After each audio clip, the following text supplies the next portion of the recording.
Squirrels. Oh, we're heading off on the 6-mile hike here. 6-mile forced march. And this is going to be my final review for inside the waistband carry while hiking. And again, I want to remind you that the practical application for this test is for when you're moving through populated areas. When you're out in the woods and stuff like that, it really don't matter. Carry on your hip. In some places, like the place that I live, it's legal to open carry. But if you want to avoid attention, not draw attention to yourself, then you might decide you want to conceal your weapon if you've got a permit for that sort of thing.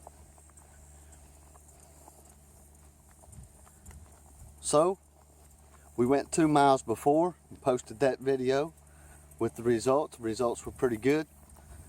Didn't have any problems, didn't have any marks or abrasions, didn't have any discomfort really.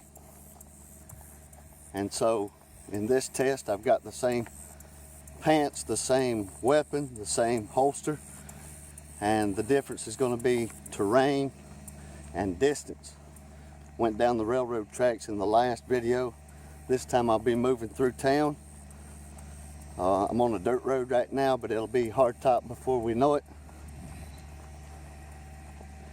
So let's see how she turns out.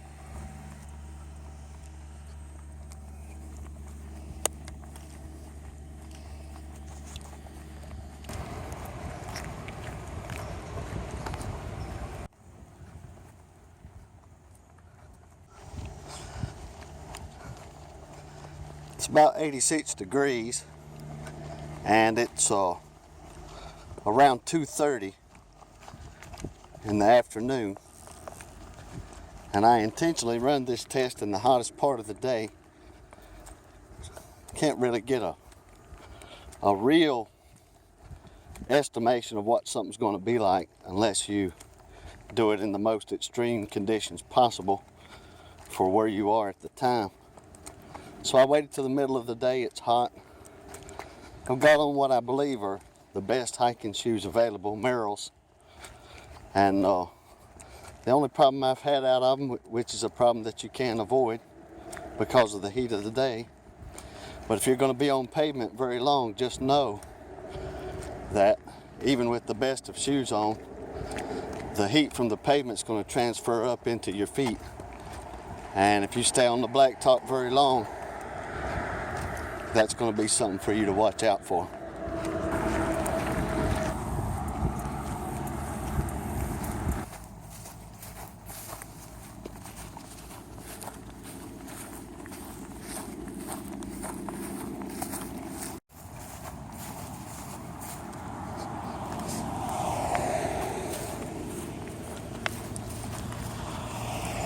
I just broke a cardinal rule of forced marches.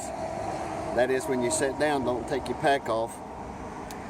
But I'll tell you what, I got sick last Thursday and today is Tuesday, and I'm just now recovering. My bones are, my joints rather, are aching a little bit. And you wouldn't believe this, but I'm sitting here watching a drug deal right now. My soul, people are crazy. Look around, see if somebody's watching you first, stupid. At any rate, doing this inside the waistband test, no problem so far. I'm over halfway done with 6 miles. Set down like this, a lot of people are freaked out by how uncomfortable carrying at 1 o'clock is. That's easily alleviated by just moving your pistol from 1 o'clock to 12 o'clock. In other words, it'll be right in the front of your pants while you're sitting down. My pistol, this shield, is small enough where it's not pressing. Every once in a while, carrying it at 1 o'clock on this hike, I felt the very end of the holster put some pressure on my lower abdomen, but no problem so far. The biggest problems I've had in this 6 miles is just the heat of the day plus sore joints from being sick. So happens every year this time when the weather starts to change a little bit. No big deal, we'll survive. Gonna switch out my water bottle here for a fresh bottle and head on up the road. Hiking through town at supper time when you haven't eaten all day, it's not a good idea. People are cooking and the smells are coming out of their houses and wearing me out. I'm not too far from the house though. Step it out. Okay, I got my 6 miles put in and feeling pretty good, all except my joints are kind of sore. But as far as the test goes, inside the waistband carry, 6 miles, very hot day. But overall, I think it's a success. I think if I'm moving a great distance through a populated area, I wouldn't have any problem carrying inside the waistband. The pistol hasn't moved at all. The only slight complication that I've had is I got just a little bit of a belly, and it kind of pushes out on the pistol a little bit if you're carrying it at 1 o'clock. And every once in a while you can feel the end of the holster just putting a little pressure on your lower abdomen, but that's not a problem, doesn't hurt. Just but other than that, can't even feel it being there. If you take a rest and sit down, you just slide the pistol over to the 12 o'clock position. You won't have any problem with that. And again, like I say, this test was just to confirm whether or not you could carry concealed if you were to have to move through a populated area where people may not feel comfortable. So it was a good day, a good little march. Got some good information. Like I say, if you're out in the woods, just carry it open. That ain't gonna be no big deal. Be handy and available to you. Also, if you got a larger pack with a waist belt, it might change things some. But you can always switch it around, try to find you a comfortable place for that. Maybe we'll do that in the future.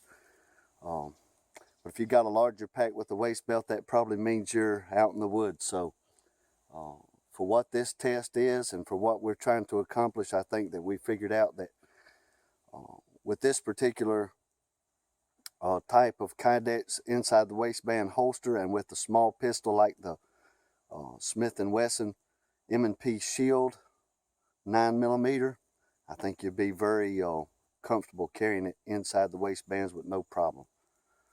Appreciate you watching. Have a great day.